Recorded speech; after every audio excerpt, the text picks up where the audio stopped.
Songs of the Surrounded, the 1994 English version. They were surrounded by the Holy Spirit as the echoes of life inspired a generation in song. A special encore tribute, the choir Echoes of Life, produced by the Gala Foundation. Songs of the Surrounded, the choir Echoes of Life. There are groups and quartets, there are trios, and also the endless list of grand prima donnas that grace the halls and sanctuaries with splendid song and melody. But there is a choir that holds a true sentimental place in the heart of our family. This true sentiment has been strengthened through the years with the loving echoes of songs of praise and worship to a faithful God. These were songs that were filled with power and great blessings. They were songs of conviction and devotion.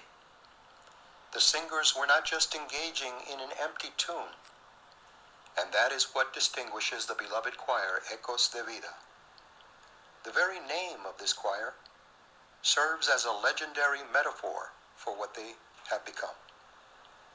The choir that we have chosen to honor in this feature is the official choral body of the beloved synagogue located in Harlem, New York. This grand choir was formed in the late 1940s by a group of devoted people that were filled with the Holy Spirit during the early 50s. A tan, majestic woman directed the choir in its infancy. Her name was Hermana Valdez. Hermana Valdez and her assistant, by the name of Pio Gautier, casually led a group of God-fearing singers and slowly began to form the choir that would go on to edify the lives of many generations. These early members gathered to rehearse the sermon in song for the Sunday services. The choir, Ecos de Vida, was formed in the late 1940s and was first directed by Hermana Valdez. The choir was very close to this short and tan lady. She was very stern and serene. Many describe her as the type of person that would get things done with a heavenly ease. Hermana Valdez was deeply committed to the choir. There were times when choir members began to talk and giggle at rehearsals, and this woman of God began to pray. She would not say much, for this action was sufficient for the choir to get at attention and back into business. A tear would come down her cheek whenever there was any mumbling. The choir had so much respect for this woman that they would follow her instructions to the letter. Hermana Valdez led the choir for many wonderful years. She set the stage for the ongoing tradition of the choir that she loved. The choir was then directed for a brief time by Gloria Peña. Hermana Valdez had completed her long tenure, and the choir recognized her long service and devotion to the musical ministry. Hermana Valdez had an assistant in Pio Gautier, who helped her with the tenors and the basses. The choir Ecos de Vida of the 1950s sang with deep fervor and reflected their devoted lives in song. For the choir prepared long and hard in the message and harmony of the musical numbers. The choir prayed before every song, and it became an enduring custom. This procedure led to place the choir and the congregation in true fashion. In true fashion, and also in communion for the delivery and the preparation of a blessing.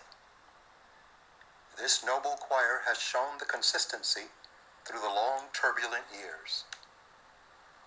The early years set the stage for an enduring age of musical triumph.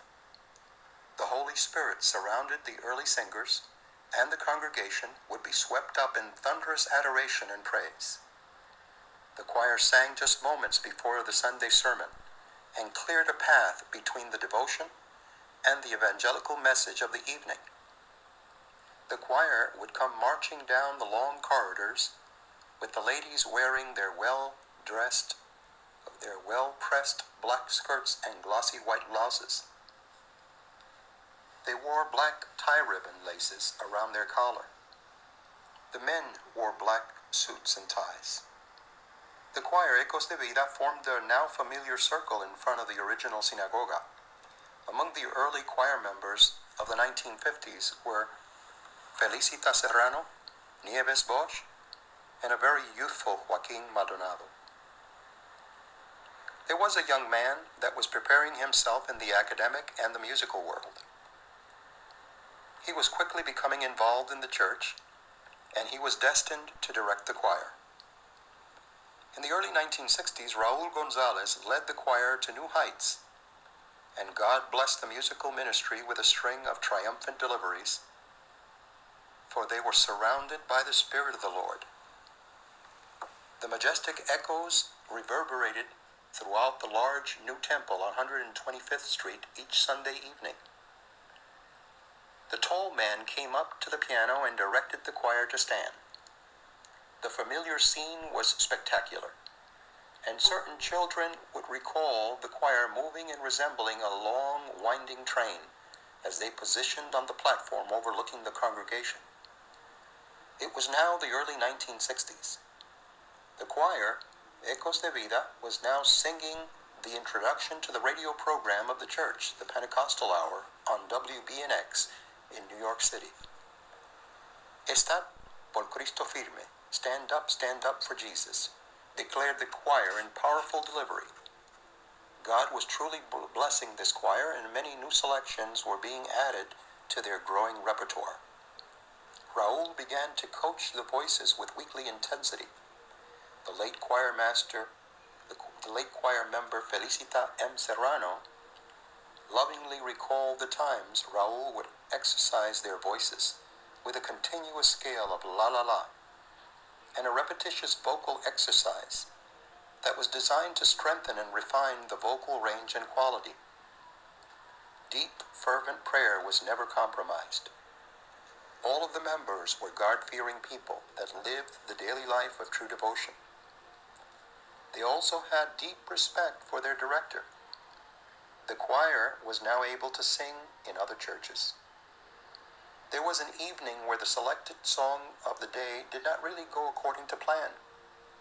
It was the Latin classic of Propter Magnum Gloriam. The choir had rehearsed this number for many weeks, and Raul was certain that they were ready. Now, choir members recall that night of the choir as the choir began to sing this selection. They were overlooking a large hall with overhead balconies that joined in both ends of the auditorium. This was the evening that the sopranos went one way and the tenors went another. Unfortunately, the congregation didn't notice, for it was sung in Latin. Carmen Ortiz, Raul's sister, laughed as she recalls the event. She declares everything was going great, but at the last verses, the four singing sections went in different directions. The tenors were on the left field when they should have been in the right. The choir survived this evening and went on to see many other moments, some great and others that were memorable. Special note that Jimmy Pagan must also be recognized for his very unique playing of the organ through many choir years. There were times when he even changed the beat and key during the selections of the choir. Thanks, Jimmy, for all the memories. The choir was now singing with a heart-filled conviction. They had been tested by fire. They had tasted the experience of scorn and ridicule. They had experienced the painful realities of life. And now the echoes of that devoted life were resounding in song. The multitude in the grand sanctuary froze in solemn communion as the great man sitting high at the altar gazed towards the choir that was now in front of this pulpit. The pastor was pleased with this musical ministry. He was very proud of his choir. Raul, the tall, dignified director, began to play introduction for the choral entry. The singer's eyes were now on Raul Gonzalez. Raul would direct with his eyes.